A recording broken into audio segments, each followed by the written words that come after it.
आज देश का सवर्ण समाज अपने जनप्रतिनिधियों से एक प्रश्न पूछना चाहता है।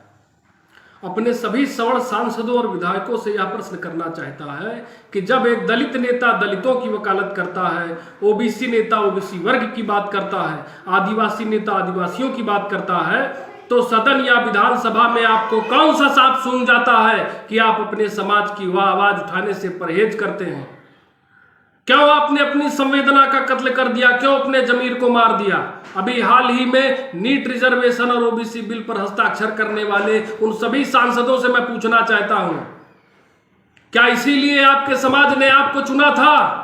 क्या इसीलिए आपको जनप्रतिनिधि बनाया था?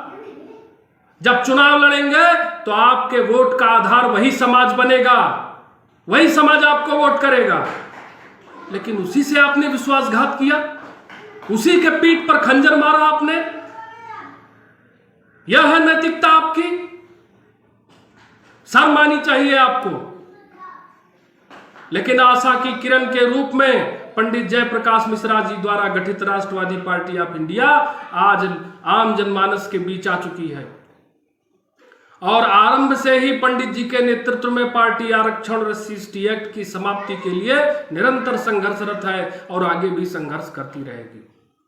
आप लोग जिस तरह से आरक्षण और SC/ST एक्ट का समर्थन कर रहे हैं, इससे केवल और केवल सामाजिक समरसता का ह्रास और जातीय वैमनस्यता का बीजारोपण हो रहा है। ये जो आप आग लगा रहे हैं ना देश में, इसकी जद में, इसकी चपेट में भारत का घर घर आएगा। ध्यान रखिएगा, आगे चलकर इसी के चलते गृह युद्ध होगा। कितना बड़ा क्षति आप देश के लिए कर रहे हैं, कितना बड़ा खामियाजा देश को भुगतना पड़ेगा मात्र आपकी वोट बैंक की राजनीति के चलते। लेकिन सत्ता में स्वार्थ की कबड्डी खेलने वाले नेताओं की जल्द ही अब विदाई होने वाली है। पंडित जयप्रकाश मिश्रा जी आज देश के सभी सुशिक्षित, कर्मठ, सत्यपरायण और सच्चे ईमानदार युवकों को, नवयुवकों को आह्वान करते हैं कि वे पार्टी की विचारधारा से जुड़े, इसे मूर्त रूप प्रदान करने में अपने तन मन धन की आहुति दें और व्यवस्था परिवर्तन को सिद्ध हों। जब हम आरक्षण की समाप्ति की बात करते हैं तो वहीं दूसरी तरफ हम यह भी मांग करते हैं कि हर वह व्यक्ति, भले ही किसी भी तबके का हो, अगर विकास की मुख्य धारा से जुड़ने से वंचित हो गया है तो उसे हर वह संसाधन मुहैया कराए जाने चाहिए कि वह जीवन में आगे बढ़ सके, अपने सपनों को पूरा कर सके। किसी के शोषण के समर्थक नहीं हैं हम।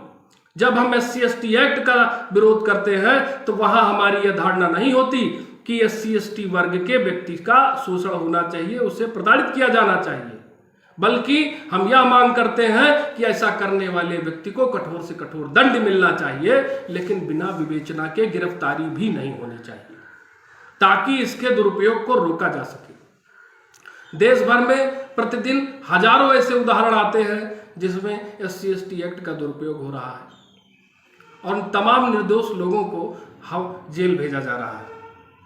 ऐसे कानून के खिलाफ, आरक्षण के खिलाफ RPI निरंतर संघर्षरत है। आप सभी राष्ट्रवादी बंधुओं से अनुरोध है कि एक ऐसे दल, एक आशा की किरण के रूप में RPI आज आपके समक्ष आई है, जो जाति, पंथ, धर्म, संप्रदाय की राजनीति से ऊपर उठकर राष्ट्रवाद और मानववाद के पथ पर अग्रसर है। इसमें आप सब अपना सहयोग सुनिश्चित कीजिए, अपना तन मन धन की आहुति दीजिए, ताकि हम एक राजनीति में नई विधा को रचते हुए राजनीति के नए सूरज का उदय हो हमारे देश में। इसी के साथ आप सभी को प्रणाम करता हूं। जय हिंद, जय भारत, जय राष्ट्रवाद।